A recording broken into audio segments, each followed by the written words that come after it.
Assalamualaikum warahmatullahi wabarakatuh. Alhamdulillah wassalatu wassalamu ala Rasulillah wa ala alihi wa ashabihi wattabi'in at-tabi'in lahum bi ihsanin ila yaumiddin amma ba'd. Para pelajar yang dirahmati oleh Allah sekalian, pertamanya marilah sama-sama kita bersyukur kepada Allah Subhanahu wa taala di atas limpah kurnianya kita dapat berkumpul dalam suasana pembelajaran PKP kita ini. InsyaAllah kita dapat meneruskan lagi pembelajaran kita pada hari ini. InsyaAllah kita akan meneruskan pada pelajaran Fiqh Taharah tahun 3. Pelajar tahun 3 Fiqh Taharah berpandukan buku Kafah.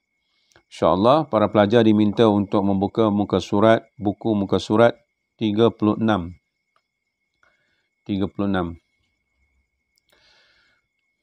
Baik, boleh ikut saya sama baca untuk kita memahami apa yang dimasukkan di atas tajuk yang ke-10 ini. Tajuk yang ke-10 ini pengertian istinja. Apa maksud istinja?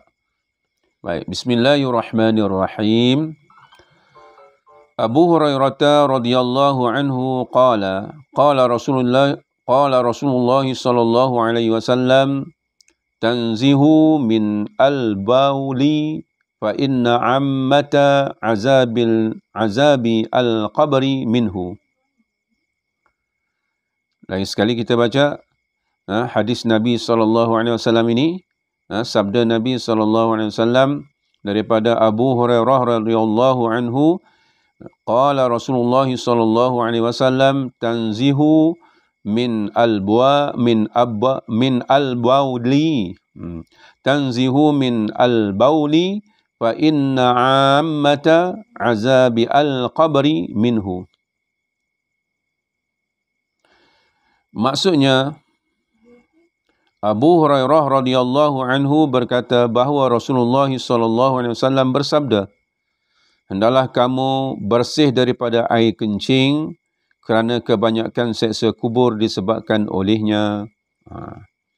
Baik, berdasarkan kepada hadis Nabi ini, mana yang memperingatkan kita selaku orang yang beriman, orang Islam yang beriman kepada Allah Subhanahu wa taala dan Rasulnya, hendaklah kita sentiasa untuk membersihkan diri kita daripada najis, khususnya yang diistilah dalam hadis ini ialah air kencing, yang disebut sebagai air kencing.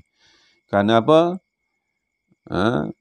Kebanyakan daripada kita umat akhir zaman ini bermudah-mudah tentang untuk membersihkan air kencing. Ada kalanya kencing pun tak basuh. Jadi, Nabi kata kebanyakan seksa kubur disebabkan olehnya, maknanya disebabkan kerana tidak menyucikan air kencing.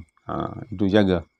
Jangan kita tergolong daripada golongan orang yang malas untuk membersihkan diri kita, khususnya bila membuang air kecil ataupun air besar.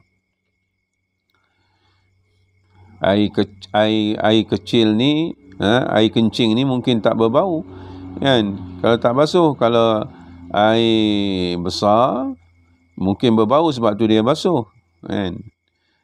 Sebab tu kita dapati ada di kalangan manusia ni kencing tepi jalan je, berhenti kereta kencing pancut gitu je. Inilah kita takut sebagaimana yang disebut oleh Nabi SAW ini, supaya kita tidak termasuk dalam golongan ini yang bermudah-mudah untuk tidak membersihkan air kencingnya. Kerana Nabi kata kebanyakan seksa kubur itu disebabkan oleh tidak membersihkan air kencing. Baik, kita kembali kepada tajuk apa yang kita bincangkan pada hari ini, iaitu istinja. Kamu lihat dalam petak tu, dalam petak yang di bawah tu, sebelah gambar tu, istinja ialah perbuatan membersihkan kubul dan dubur selepas membuang air kecil atau air besar dengan menggunakan alat-alat tertentu seperti air. Itu istilah yang dikatakan makna istinja. Kalau taharah, kita dah belajar lah, taharah lain. Taharah. Ni istinja khusus kepada membersihkan kekotoran yang berlaku bila mana kita membuang air besar ataupun air kecil. Itu dipanggil istinja. Baik. Bila kata istinja ini dia menggunakan alat-alat yang tertentu, khususnya air. Itu istinja. Baik, pada muka surat 37. Hukum istinja. Apa hukum istinja? Hukum istinja adalah wajib bagi semua umat Islam. Semua umat Islam wajib untuk beristinja. Sama ada besar atau kecil, wajib dia membersihkan najis tersebut yang ada pada dirinya. Bila mana dia buang air kecil atau air besar. Kanak-kanak pun wajib kepada orang yang memelihara, menjaga kanak-kanak tersebut untuk membersihkan najis yang ada pada diri kanak-kanak tersebut. Sebab itulah, bila kata wajib, maksudnya mendapat pahala apabila melaksanakannya dan berdosa apabila meninggalkannya. Itu ta'arif wajib pada hukum syarak kita, pada hukum dalam ilmu ibadah kita.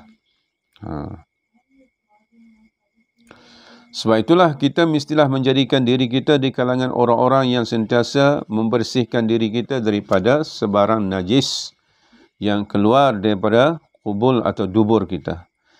Yang pertamanya kita takut sebagaimana yang disebut oleh Nabi SAW dalam hadis yang kita bacakan dahulu, kerana kebanyakan seksa kubur itu akibatnya daripada mereka yang tidak membersihkan dirinya daripada air kencing. Baik, yang keduanya, bila mana kita bersih, artinya kita akan diterima ibadah kita dengan Allah Subhanahu Wa Taala. Karena ibadah yang kita lakukan dalam keadaan kita tidak bersih dari sebarang najis, ibadah itu akan ditolak oleh Allah Subhanahu Wa Taala. Baik, dengan penjelasan yang saya berikan ini, para pelajar bolehlah untuk melaksanakan aktiviti 1 dan 2 pada muka surat 38 dan 39.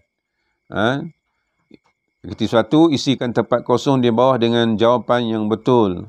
Apa maksud istinja dalam aktiviti 1, dan aktiviti 2, baca dan salin semula sabda Rasulullah SAW itu. Dan kemudian soalan yang terakhir di bawah itu, apakah hukum beristinja, sebagaimana yang kita telah baca dan bincangkan terdahulu pada muka surat 36 dan 37, insya-Allah. Sekadar itu untuk pelajaran kita pada kali ini. Semoga ada manfaatnya. Wabillahi taufiq wal hidayah. Wassalamualaikum warahmatullahi wabarakatuh.